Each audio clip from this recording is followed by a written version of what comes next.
학습지 47쪽 맨 마지막 장. 시험 범위 맨 마지막 장입니다. 자, 여기까지 오늘하고 힘들었죠? 자, 한번 봅시다. 양난 이후의 대외 관계라고 되어 있는데 양난 이것은 뭘 말해요? 외란과 호란. 란이 두 개죠. 그래서 양난이라고 얘기를 해요. 양난 이후의 대외 관계.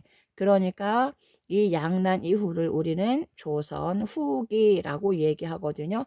우리 지지난 시간에 조선 전기의 대외 관계 그래서 조선 전기에는 명나라는 크니까 섬기고 그 다음에 나머지 이웃나라는 잘 교류하자라고 하는 거였잖아요. 그래서 전기는 4대 교린이었다라고 하면 후기에는 어떤가 봅시다. 자, 일단 명은 망했기 때문에 이제는 청이죠. 그래서 우리보다 큰 나라인 청은 어떻게 할 거냐? 자, 가장 일단은 핫한 것은 북벌이에요. 청에 대해서 청이 우리나라 북쪽이었죠. 그래서 청에 대해서 정벌하러 갑시다 라고 하는 것이 청과의 첫 번째 관계거든요. 왜 청나를 치러 가자고 했느냐? 청에 대한 치욕을 씻자. 바로 여기서 치욕이라는 것은 뭐를 말하는 거예요? 바로 삼전도의 굴욕을 말하는 거죠. 우리가 그 오랑캐들에게 무릎 꿇었어. 우리나라 왕이 치욕을 받았어. 라고 하는 그 삼전도의 굴욕에 대한 치욕을 씻기 위해서 청을 정벌합시다. 청을 북쪽에 있는 청을 정벌합시다. 그래서 이걸 북벌이라고 하는데 여기 북벌에 대해서 가장 활발하게 진행되었던 시기는 여기에 있는 대로 효종 시기예요. 효종은 누구냐 하면 인조의 뒤를 이은 아들 효종인데 이 효종은 삼전도의 굴욕 결과 청나라의 인질로 끌려갔었던 그 10년의 역시 굴욕적인 시기가 있었거든요. 포로 인질 시기가 있었는데 그가 돌아온 다음에 효종이 되었고 아버지 인조의 그 치욕을 씻어줘야 된다라고 하는 효심이 지극해서 그래서 효종이거든요. 그렇게 해서 북벌을 추진하였었던 것이 바로 인조의 북벌운동이라고 얘기할 수 있어요. 자, 이거는 서인들이 굉장히 지지를 했는데 그럴 수밖에 없는 것이 서인들은 광해군을 몰아냈던 것이 바로 중립 외교였기 때문에 우리는 자기네들의 정권을 유지할 목적으로라도 그래서 이들은 북벌을 추진할 수밖에 없었던 것이다 라고 얘기할 수 있고 근데 이들이 주장했던 것이 바로 여기 소중화주의라는 건데 중화주의라고 하는 것은 조금 설명이 좀 필요할 것 같은데 중국이죠. 중국은 화는 화려하다라는 말인데 여기서 화려하다라는 뜻이 아니라 문명인이라고 하는 거거든요. 잠깐만요. 이거 다 지우고 잠깐만 설명을 할게요. 자, 여기서 화라고 하는 것은 한문으로 화려하다라는 뜻이지만 여기에서의 뜻은 화려하다라는 뜻이 아니라 문명이라는 얘기예요. 문명인. 그래서 중국은 문명인이야 또는 문화인이야. 그럼 문화인의 반대는 뭐냐? 바로 오랑캐라는 얘기거든. 그래서 중국은 모든 세계의 질서를 문화인과 오랑캐로 나눠요. 그래서 자기네 한족은 문화인이고 나머지 주변국 모든 나라들은 오랑캐야 라고 얘기를 하거든. 그래서 굉장히 자기네가 세계의 중심 국가로서 문화인이야 라고 하는 이야기를 하는데 우리 조선도 바로 그 중화주의에 대해서 인정하고 가는 거예요. 그래 너희는 문화인이고 우리는 오랑캐야. 그런데 우리는 그나마 소중화야. 우리는 중국 한족만큼 문화인은 아니지만 그들을 따라가려고 애쓰는 소중화 정도는 되거든 이라고 얘기하면서 그럼 우리는 소중화니까 여기 청나라는 뭐예요? 오랑캐라는 얘기야. 그래서 이 오랑캐는 우리가 상대할 대상이 아니라 정벌해야 할 대상이야 라고 주장을 했던 것이 바로 효종 때 북벌운동의 추진 배경인데 그러나 이것은 사실은 어떤 명목인 거고 실제로는 뭐예요? 정묘호란 때 병자호란 때 자기네들이 전쟁에서 졌던 그 패전에 대한 책임을 피하면서 우리는 저들을 반드시 정벌해야지 돼 라고 하면서 결국 정권을 유지할 목적이었다라고 하는 것이 북벌운동의 추진 내용이라고 얘기할 수 있어요. 자, 그런데 여기서 여러분들이 하나 알아둬야지 될 것이 있는데 자, 여기에 보면 지금 지도에 나선정벌이라고 하는 게 있는데 자, 지금 우리가 무엇을 하고 있었어요? 효정에 북벌을 얘기하고 있었죠. 북벌 여기 누구를 치는 거예요? 청을 치는 거잖아요. 청을 치는 거. 그런데 여기 봤더니 지금 우리나라 한성에서부터 지금 1차, 2차에 걸쳐서 북쪽으로 뭔가 정벌하러 가는 이런 1차, 2차의 화살표가 있는데 자 여기 전쟁터가 있네요. 그런데 대단히 희한하게도 전쟁터가 어디예요? 이쪽 청이 아니라 지금 러시아잖아요. 그쵸? 지금 러시아에서 꽝꽝 하고서 지금 전쟁이 터졌는데 여기에서 이야기하는 나선 정벌할 때 이 나선이라고 하는 것은 러시아에 대한 이때 당시 표현이에요. 아라사 이런 말 들어봤죠? 그래서 이 나선이라고 하는 것은 러시아를 의미하는 건데 나선 러시아를 정벌하러 가는 거예요. 그러면 자, 러시아는 우리나라 북쪽에 있으니까 이거 나선 정벌도 북벌이다. OX? 자, 여기서 북벌이란 누구를 치는 거예요? 청을 치는 거죠. 근데 청을 치는 건데 여기서는 지금 청을 치는 게 아니라 청을 도우러 간 거예요. 자, 이 나선 정벌은 뭐냐? 청과 러시아 사이에 전쟁이 벌어졌단 말이에요. 그랬더니 청이 야, 나 좀 도와서 러시아를 좀 치러 가자. 라고 해서 청을 치러 가는 게 아니라 청을 도우러 간 것이 바로 나선 정벌이에요. 그러면 왜 효종은 분명히 청을 치러 가는 건데 왜 청을 오히려 도우러 가느냐? 이게 조금 뭔가 아이러니하죠? 자, 이 청을 도우러 오라고 하는 청의 요구에 대해서 효종조 때에 의논이 물론 회의가 진행이 돼요. 그래서 과연 이걸 치러 가야지 되느냐? 이때 기회를 잡아서 치러 가야 되느냐? 아니면 도우러 가야 되느냐? 아니면은 이도저도 안 해야 되느냐? 근데 첫 번째 의견, 청을 치러 가자니 아직은 우리가 청을 칠 만한 준비는 덜 되어 있는 거예요. 그렇다고 완전히 도우러 가지 않자니 뭔가 의심할 것 같고 그래서 일단은 우리가 완전히 준비될 때까지 청을 맞짱 떠서 싸우러 갈 수 있을 때까지는 그래 일단은 속이기 위해서 도우러 갑시다. 이게 바로 나선 정벌이에요. 자, 시간이 좀 지나서 서서히 북학론이라고 하는 것이 대두가 됩니다. 자, 북벌을 주장하였었던 것은 17세기라고 하면은 자, 일단 시간이 지나서 18세기 정도 되다 보니까 청이 굉장히 발전을 하였었고 이 발전된 상황을 연행사들을 통해서 조선은 듣게 돼요. 연행사, 연 바로 청의 수도인 연경에 행 같다는 얘기예요. 같다, 사신.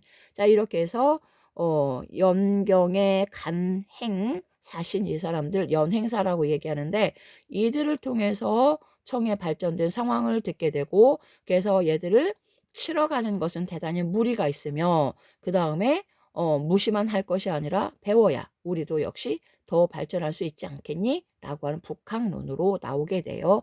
자 여기에서 연행사하고 비교해서 조천사라는 것을 살펴봐야지 되는데 천이라고 하는 것은 이렇게 써가지고 하늘천자예요. 하늘. 우리 조선이 바로 하늘처럼 섬기는 명을 의미하는 거죠. 자, 바로 명에 파견하였던 조선에서 파견하였던 사절담 이것을 조천사라고 얘기하는데 여기 북학론에서는 조천사가 아니라 연행사라고 하는 것을 일단은 비교 구분할 수 있도록 하시고요.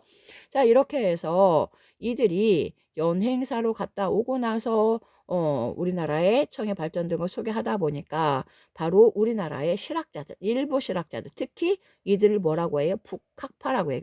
북쪽에서 배웁시다라고 해서 북학파. 특히 청의 뭐를 배웁시다?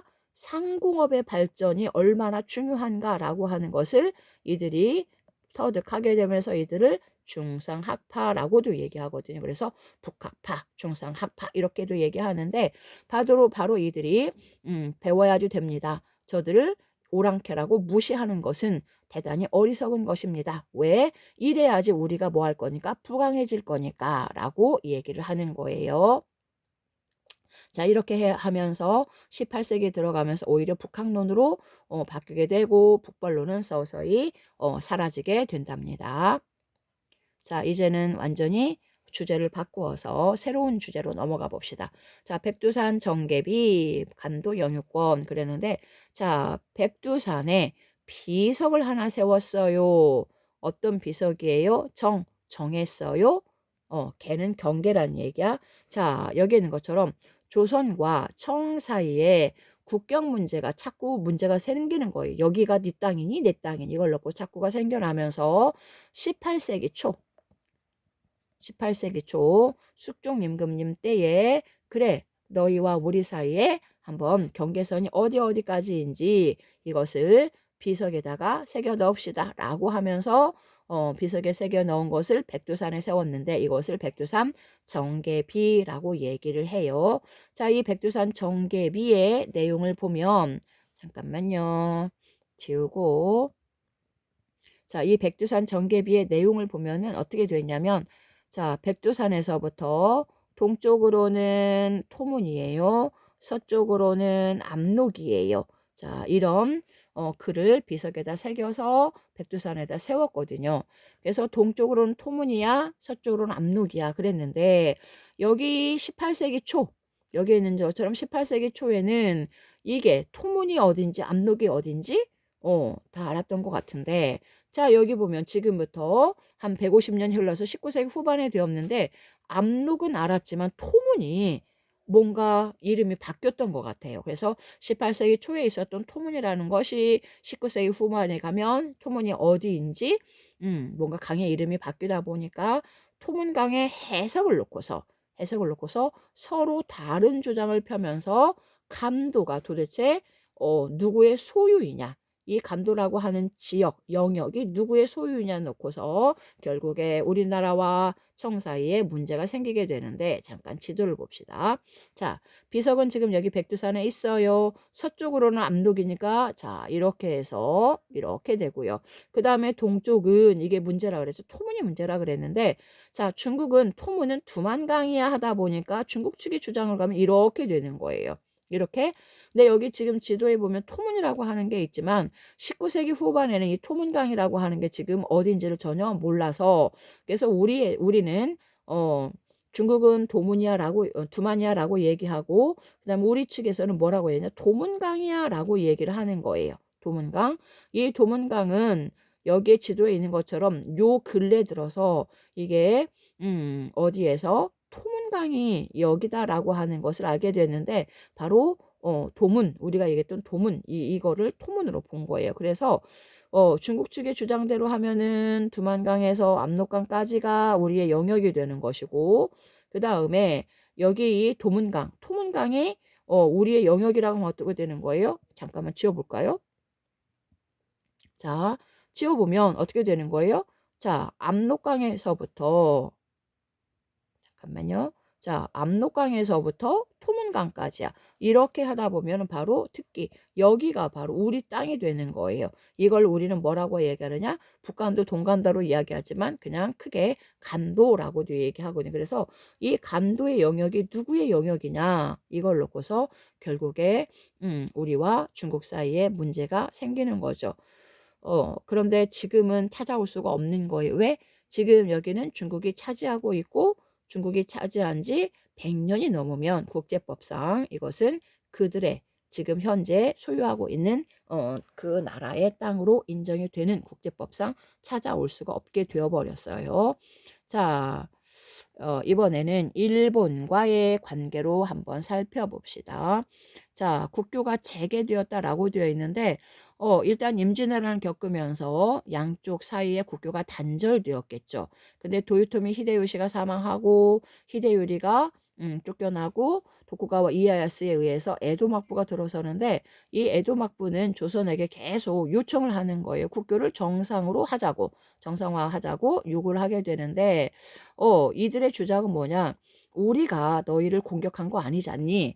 도요토미 히데요시에 의해서 너희를 공격했던 거고 우리는 어디까지나 너희하고 국교를 정성하고 싶어 라고 하는 것을 계속 요구를 하게 되고 이렇게 되면서 선조 때에는 계속 왔지만 무시를 했던 거고 여기 광해군조에 이르러서 결국에 조선에서 본격적으로 통교할 생각을 가지고 사절단을 파견하는 거예요. 근데 이 사절단 이름이 뭐냐? 회답경.